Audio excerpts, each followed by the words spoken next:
Assalamualaikum warahmatullahi wabarakatuh. Alhamdulillah, bismillah, alhamdulillah, amma ba'du. Pada kesempatan kali ini saya akan menjelaskan tentang analisis regresi. Sederhana, tahlil al-hidar al-basit. Ini merupakan kelanjutan dari pembahasan analisis korelasi. Nah, untuk mengawali ini silakan perhatikan, misalnya ada pertanyaan, jika sholatnya baik, bagaimana dengan tingkat ketenangan jiwanya? Nah, di dalam satu survei misalnya, kita mengumpulkan data tentang skor sholat yang dimiliki oleh seorang, kemudian skor ketenangan jiwa. Jadi ini dua variabel yang apakah nanti ada hubungan, apakah nanti ada keterkaitan satu sama lain. Kalau kita lihat di sini bahwa ketika skor sholat itu 0, maka sifat keterangannya juga 0. Demikian juga seterusnya. Ya. Kalau begitu, kalau misalnya skor sholatnya 4 misalnya ini ya,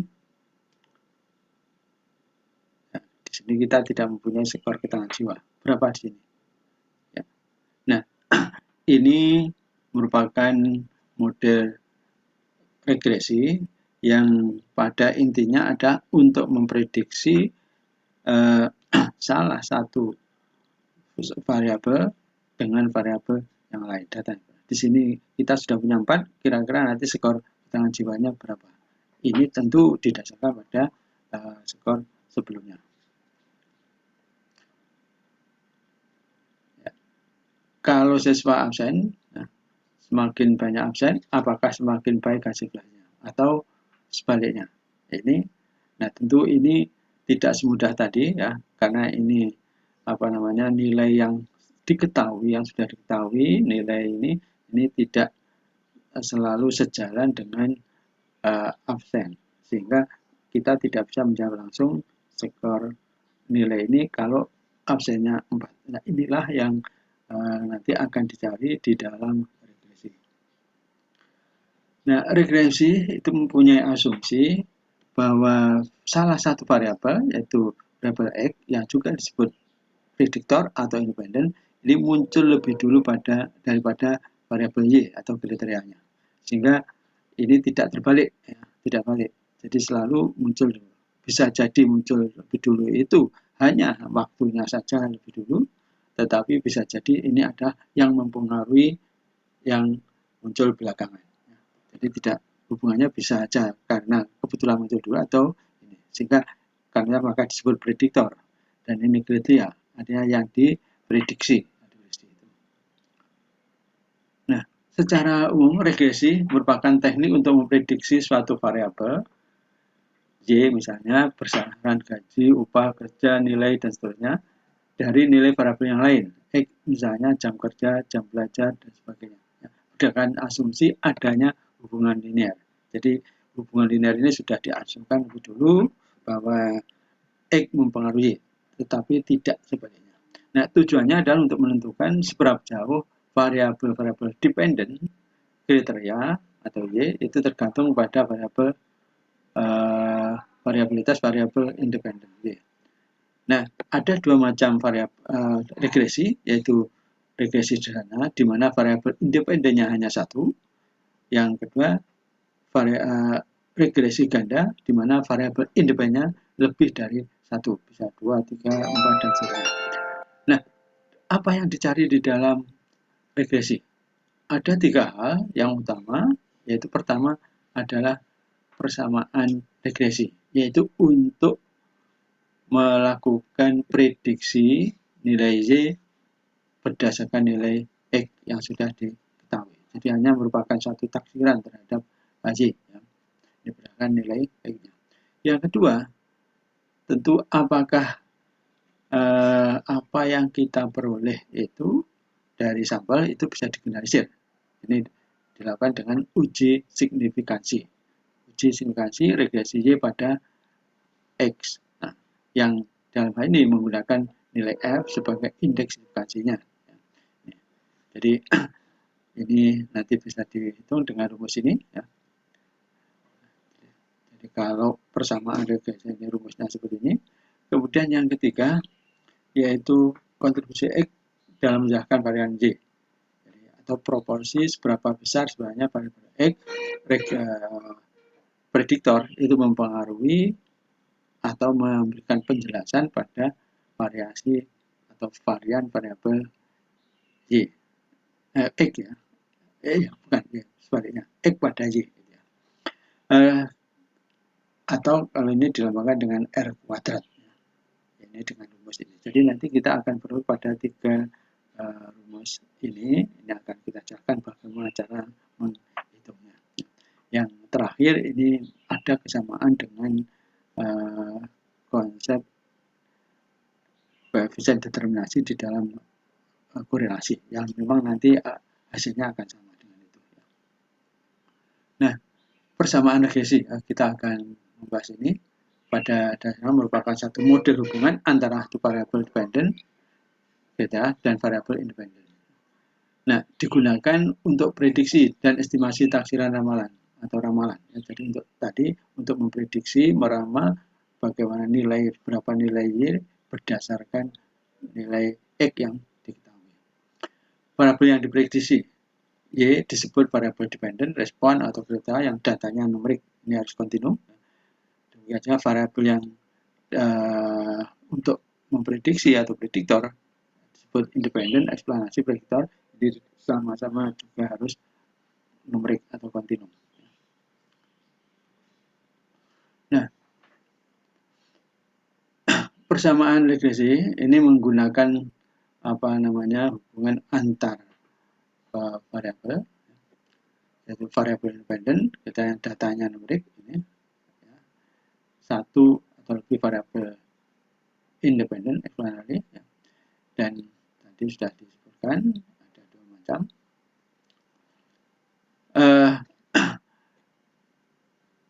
Persamaan ini juga memberikan taksiran atau perkiraan nilai Y bila nilai X diketahui. Model persamaannya tadi sudah disebutkan ya, di mana Y action ini merupakan nilai yang diprediksikan atau yang ditaksir. Ditaksir A ini ada intercept nilai Y bila nilai X 0 berapa nilai Y? Ini disebut A atau intercept. Sedangkan B ini adalah slope atau regresi, koefisien regresi. Ini ada nilai kenaikan atau penurunan Y bila nilai X naik 1 poin. Jadi kalau misalnya dari 2 ke 3 berapa kenaikannya atau turunannya. Karena bisa B itu bisa positif, bisa negatif. Dan X ini ada skor yang digunakan untuk prediksi itu. Nah, ini bisa digambarkan di dalam satu plot seperti ini. Ya. Jadi kalau ini ada datanya antara jam kerja dengan gaji, misalnya ini jam kerjanya 1, ini ya, titik ini menghubungkan antara jam kerja dengan nilai gaji. Nah, ini terus ya, ini. Ya. Nah, kalau itu kita kemudian bisa membuat satu garis.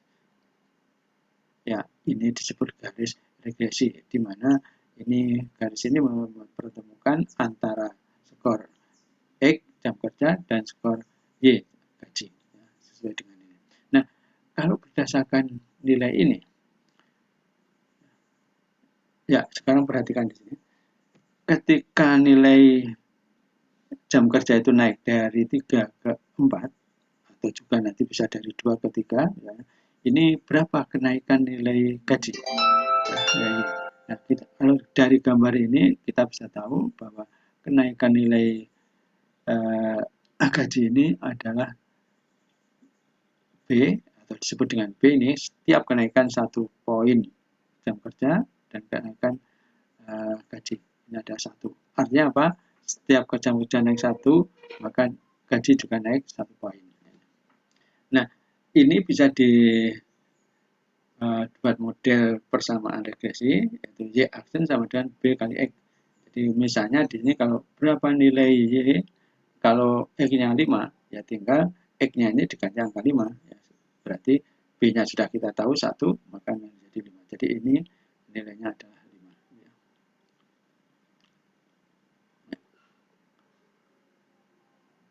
Nah, Sekarang kita lanjutkan.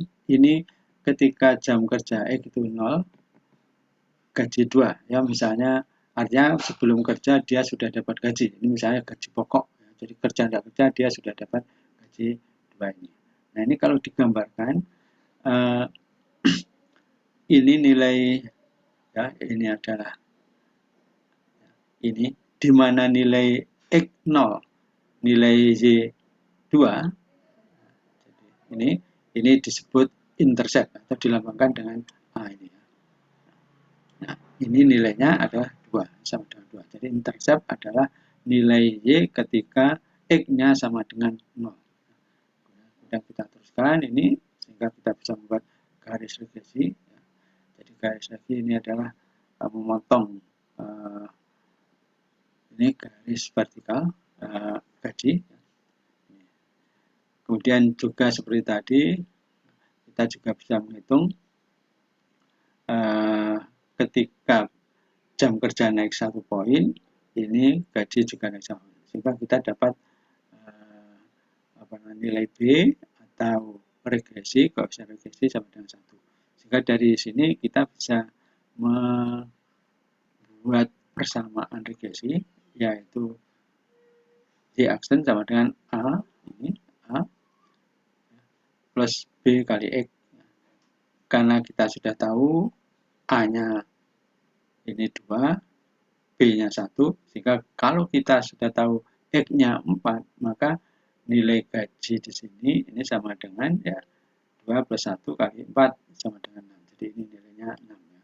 Berdasarkan rumus itu. Nah, ini kalau yang 5, X-nya 5, ya ini kita boleh nilai 7. Jadi diperoleh dari perhitungan dengan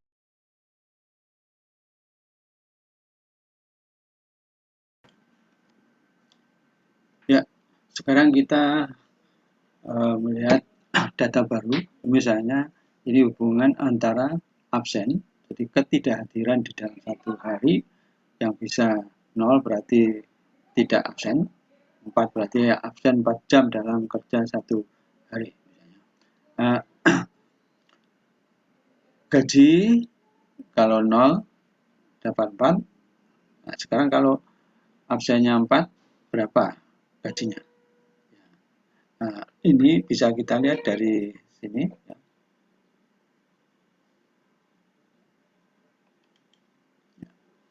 Sini.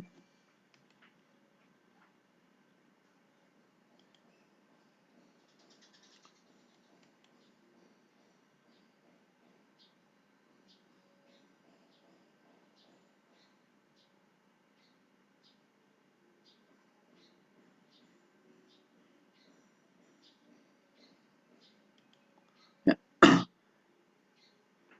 Misalnya ini ya, kita buat seperti ini.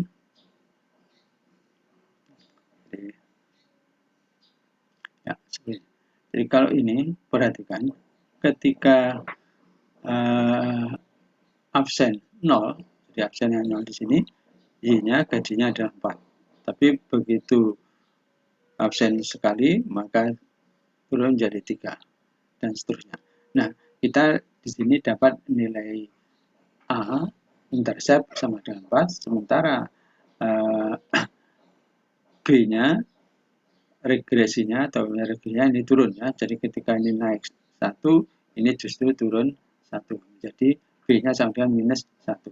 Sehingga nah, ini kalau persamaan regresinya modelnya adalah seperti ini. Jadi tetap seperti kali, cuma ini nilai X-nya B-nya itu minus, maka akhirnya menjadi 0. Jadi kalau absennya 4, maka ini hubungan yang negatif. Semakin tinggi absen, semakin rendah nilai gaji.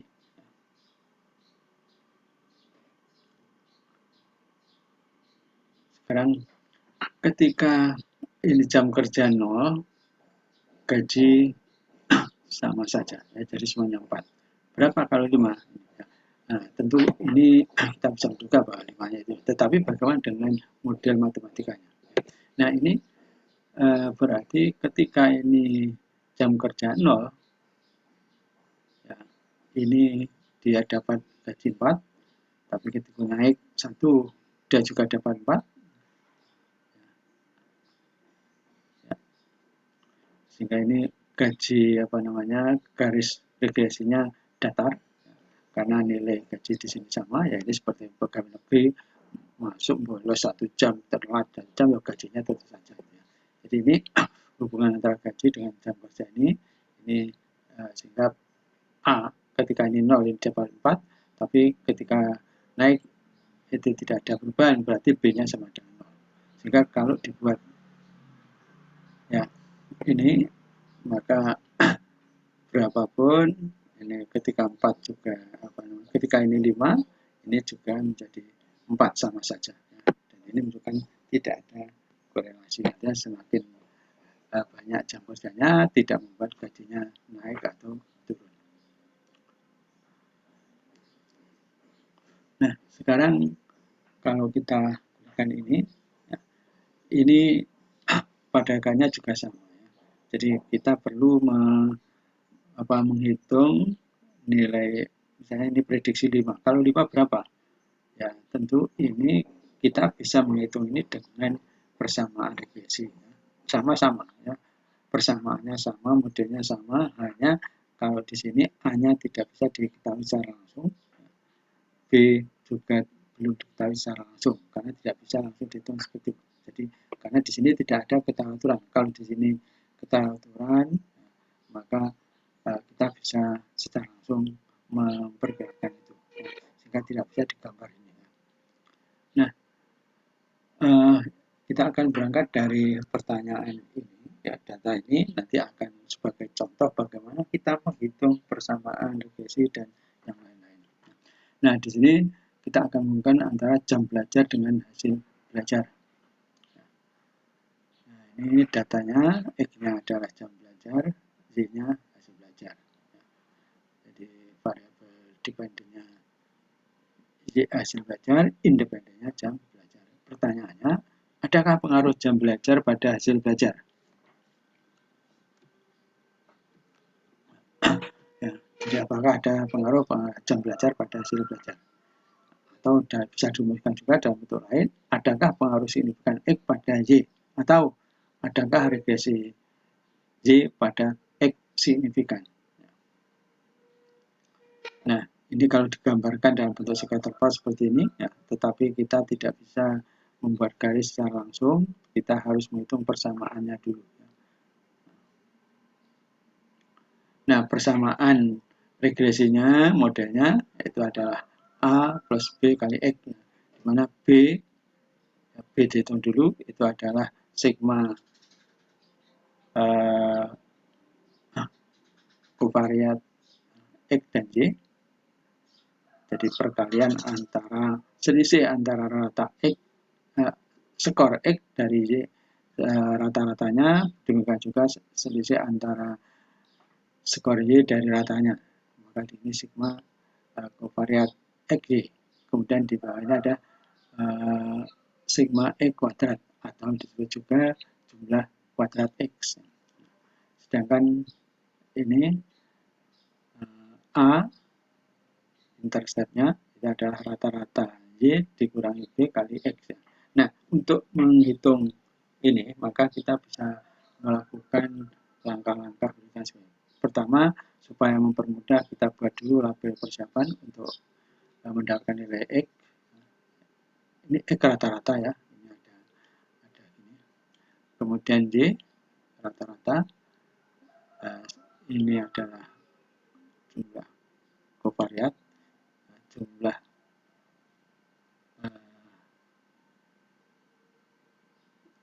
ini jumlah kuadrat. Ini juga sama untuk menghitung ini. Ini adalah jumlah kuadrat. Hitung nilai slope. Jadi kita akan menghitung nilai B dulu. Kemudian hitung nilai intercept. Baru kemudian kita nanti bisa menguji regresi. Apakah signifikan atau tidak. Nah, ini sebagai persiapan. Jadi kita hitung dulu rata-rata Y. Misalnya ini hasil belajar. Kita peroleh nilai rata-rata ini. kemudian X-nya ini rata-ratanya. Setelah itu kita buat lebih lanjut, jadi ini masing-masing skor dikurangi rata-ratanya, ini diperoleh untuk ini namanya simpangan B, ini simpangan X ya. Kemudian masing-masing ini dikuadratkan, jumlahkan namanya jumlah kuadrat Y, ini jumlah kuadrat yang ini adalah jumlah kovariat, penyimpangan perkalian antara X dan Y. Nah, dari situ maka kemudian kita bisa merangkum dari itu ya, untuk rangkuman nanti supaya kita bisa memudahkan, nanti tidak usah melihat tabelnya, tapi lihat ini nilai rata X dan Y, ya ini ada 2,5 ya, rata Y 3,8, jumlah kovariat antara X dan Y ini diperoleh 13, jumlah kuadrat Y 25, jumlah kuadrat X 16, jumlah sampel ada 10 ya. Nah, karena itu berdasarkan data tadi kita bisa menghitung berapa nilai slope ya. Slope ini sama dengan tadi sudah diketahui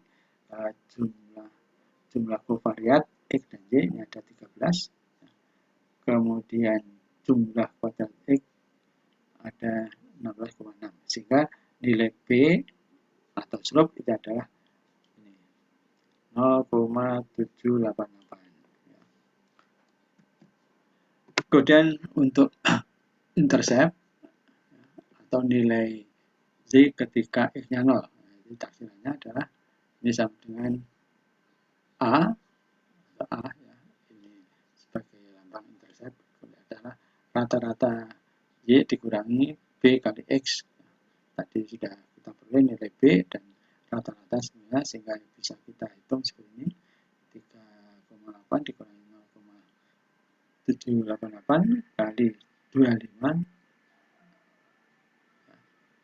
25 itu apa? Tadi rata-rata X ya. Ya, ini maka diperoleh nilai A sama dengan 1,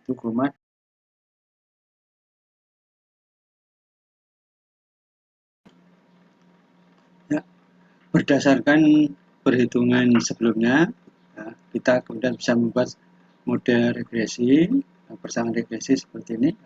Jadi ini adalah nilai A ya,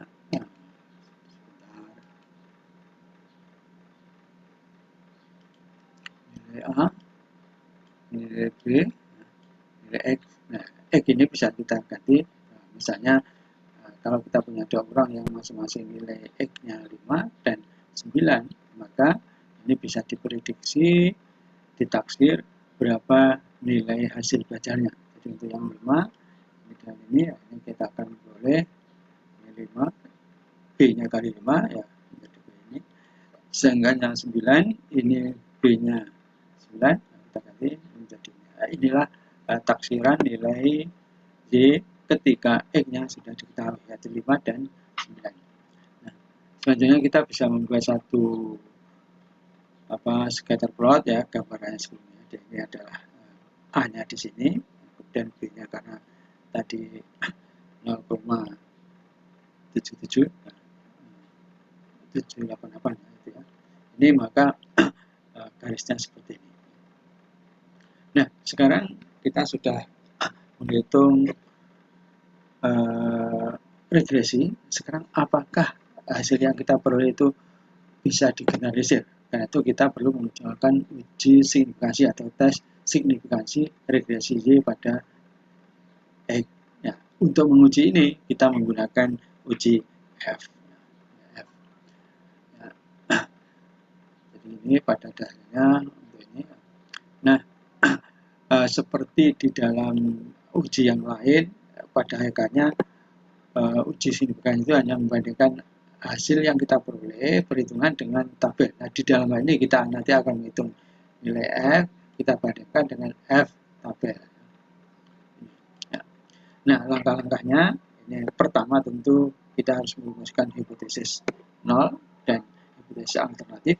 setelah itu kemudian menentukan kriteria signifikansi. Jadi sebelum kita menghitung kita harus menentukan kriteria signifikansi ya. Ini nanti dari tabel F, kemudian hitung nilai F berdasarkan data dari sampel. Nah, setelah itu kita buat kesimpulan. Nah, kesimpulan ini nanti membandingkan antara hasil yang kita peroleh dengan apa yang ada di dalam tabel itu. Nah, langkah pertama kita rumuskan hipotesis ya, hipotesis 0 ini sama dengan beta karena yang kita ya, beta sama dengan 0. Jadi apakah ada regresi pada X dari Y? Nah, ini 0. Rumusan hipotesis 0-nya adalah tidak ada regresi hasil belajar ini pada jam belajar. Alternatifnya ada regresi hasil belajar ini pada jam belajar. Nah, setelah kita menentukan hipotesis, kemudian menetapkan kriteria penerimaan atau penolakan. Nah, karena kita memilih nilai F, berarti kita juga menentukan nilai F kritis yang kita ambil dari tabel. Nah, dari tadi, misalnya kita menentukan taraf signifikansinya adalah 5%, maka kita menetapkan, ini karena kita harus mencari di sini ya, ini A ini kita ganti dengan 0,5, kemudian derajat kipas 1, ini atau juga disebut dengan derajat kipasan regresi, ini sama dengan jumlah prediktor yang digunakan. Dalam hal ini karena kita sederhana maka berhasil hanya 1. Kemudian ya, kemudian derajat kebebasan 2 yaitu residu atau juga derajat kebebasan residu, ini ada jumlah sampel dikurang 2 atau DK 2 ini sama dengan N dikurangi K, K ini ada kelompok jumlah variabel independennya, ini ada 1 ya, sehingga 10 dikurangi 1 dikurangi 1 sama dengan 8, sehingga DK2 sama dengan 8. Nah, dari tabel F kita memperoleh ini dengan F 0,05 5% ya, DK1 1, DK2 8, ini diperoleh nilai F tabel sama dengan 5,318 ya. Ini bisa dilihat di sini ya. Di sini pada tabel F ini kolom ini merupakan DK1, jadi kalau DK1 berarti kita harus mencari nilai F itu pada kolom ini. Kemudian karena DK2 10 dikurangi 1 dikurangi 1 ada 8, maka kita sehingga inilah sel inilah yang nanti menjadi kriteria untuk menentukan signifikan atau tidak ya. Di sini nilai ada 5,318. Nah, selanjutnya kita menghitung F dengan data. F ini sama dengan nilai RK, rata kuadrat regresi dibagi rata kuadrat residu.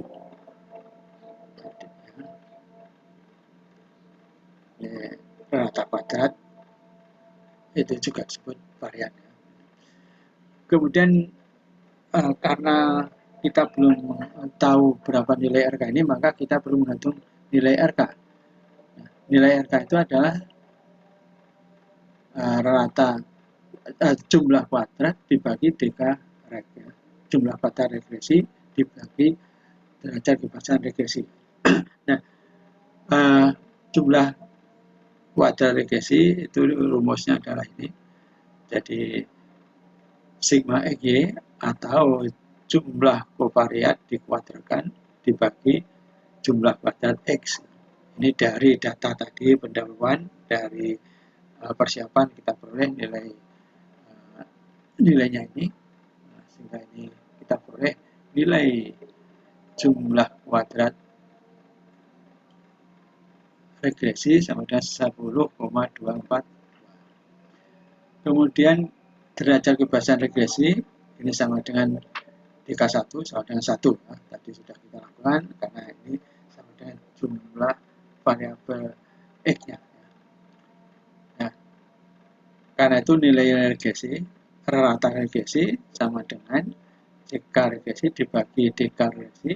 Ini ya, jadi karena DK-nya hanya 1, maka nilai ini sama ya 10 0,242.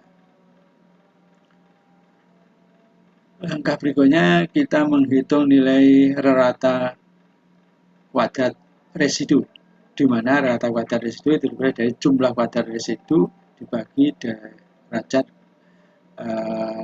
kebebasan residu. Nah, karena kita belum mendapatkan nilai JK ini, maka kita harus menghitung nilai JK itu gampangnya dihitung dari jumlah kuadrat Y dikurangi jumlah kuadrat regresi. Ya, kita sudah dapat nilai Y pada pada perhitungan pendahuluan atau persiapan tadi, dan ini sudah dihitung sebelumnya, sehingga nilainya yang diperoleh untuk jumlah kuadrat residu adalah 15. Kemudian menghitung derajat kebebasan residu tadi sama dengan N dikurangi karyanya atau 10 jadi 8. Nah, maka kemudian kita bisa menghitung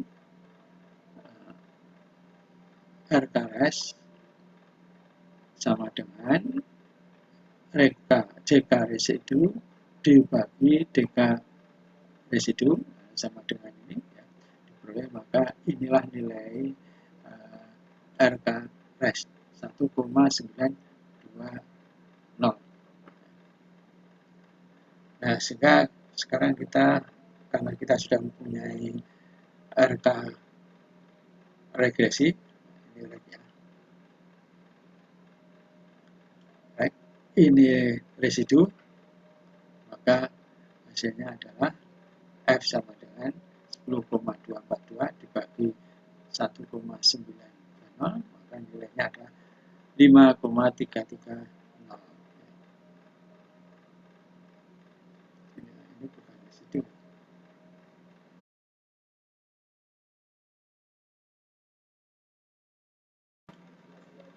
Ya. Setelah kita menghitung RK-REG, nah sekarang kita menghitung RK-RES atau rata kuadrat residu, nah, dengan rumus seperti ini. Ya. Ini tadi kita menghitung dulu JK-RES dibagi DK-RES ya. DK residu itu adalah sama dengan jumlah kuadrat total dikurangi jumlah kuadrat regresi yang tadi sudah kita peroleh, sehingga perolehannya adalah 25,6 dikurangi 10, ya, maka kita peroleh JK ini ya. JK. Kemudian derajat kebebasan residu yaitu dengan sama dengan DK2, ya, tadi sudah kita hitung, yaitu N dikurangi K dikurangi 1, misalnya 10 dikurangi 1 sama dengan 8. Selanjutnya kita hitung RKRS rata kuadrat residu sama dengan DKRS dikurangi DKRS ya, sama. Jadi ini kita peroleh nilai RKRS. Nah, kalau kita sudah ini, maka kita bisa melakukan selanjutnya, yaitu menghitung nilai F, di mana nilai F tadi adalah rata kuadrat regresi dibagi rata kuadrat residu. Dari hasil perhitungan tadi kita peroleh ini rasa kuadrat regresi, kuadrat residu sama dengan kita peroleh. Inilah nilai F, ya, nilai F hasil perhitungan 5,335. Nah, selanjutnya kita membuat kesimpulan, yaitu dengan membandingkan F hasil perhitungan kita, yaitu yang kita peroleh ini 5,335. Kalau dibandingkan dengan ini, nah, ini lebih besar daripada tidak ya, ini salah ini. Sehingga hasilnya adalah signifikan. Nah, kalau signifikan berarti kesimpulan atau keputusannya ada tolak HO dan terima HA. Regresi Y pada X bukan karena kebetulan. Jadi tidak hanya terjadi pada sampel, tapi juga terjadi pada populasi. Nah, kemungkinan kesalahan maksimal 5%, ya, karena kita menggunakan taraf simulasi 5%. Ada regresi Y pada X, atau dengan kata lain, hasil belajar dipengaruhi oleh jam belajar. Nah, ini ini kalau kita buat rangkuman, maka kita bisa buat seperti ini. Ini ada jumlah kuadrat regresi, jadi sebagai sumber varian antara regresi, residu, dan total. Ini jumlah kuadrat regresi ini, kemudian derajat kebebasan. Ini ada RK, ini sebagai residu juga ini kita peroleh. Maka dari sini kita bisa menghitung nilai F, yaitu jumlah kuadrat rata kuadrat regresi dibagi rata kuadrat residu. Nah, dari tabel kita memperoleh kriteria F yang signifikan pada 5% itu adalah 5,3. Sehingga kesimpulannya, karena ini lebih besar daripada tabel, maka kesimpulannya adalah signifikan. Nah, sehingga kalau diboleh, inilah perkiraan seperti ini. Jadi karena batasnya di sini, ini batas ya. Sementara yang kita boleh F ini di atas batas, maka signifikan pada taraf 0,05%. Nah, selanjutnya kita menghitung proporsi varian, yaitu yang bagian ketiga yang dihitung di dalam regresi, yaitu dinamakan dengan R kuadrat. Ya, ini sebenarnya sama dengan koefisien determinasi korelasi. Nah, ya, jadi varian ini besaran sumbangan kontribusi variabel X untuk menjelaskan Y. Besaran pengaruh X pada Y. Rumusnya adalah ini ada J karek jumlah kuadrat regresi dibagi jumlah kuadrat total. Ini tadi kita sudah hitung semuanya. Ya, berdasarkan perhitungan tadi, maka kita peroleh J karek dibagi J tot, misalnya ini ada 0,4 ya, 0,4 atau kita sebut dengan R kuadrat sama dengan 0,4 atau kita persentase 80. Apa artinya? Artinya proporsi varian hasil belajar yang dijelaskan oleh jam belajar adalah 40%. Berarti yang 60% dijelaskan oleh faktor lain yang selain hasil belajar. Yang di dalam penelitian ini kita tidak masukkan. Dan itu berarti akan menjadi ladang penelitian baru dengan varian mencari prediktor yang lain. Nah, ini bisa digambarkan seperti di dalam korelasi ya. Itu tadi. Jadi 40% dari varian Y ini dilakukan oleh X. Jadi 40% oleh Y X yang 60% oleh yang lain. Nah, demikianlah penjelasan kami tentang regresi ya. Mudah-mudahan ada manfaatnya. Assalamualaikum warahmatullahi wabarakatuh.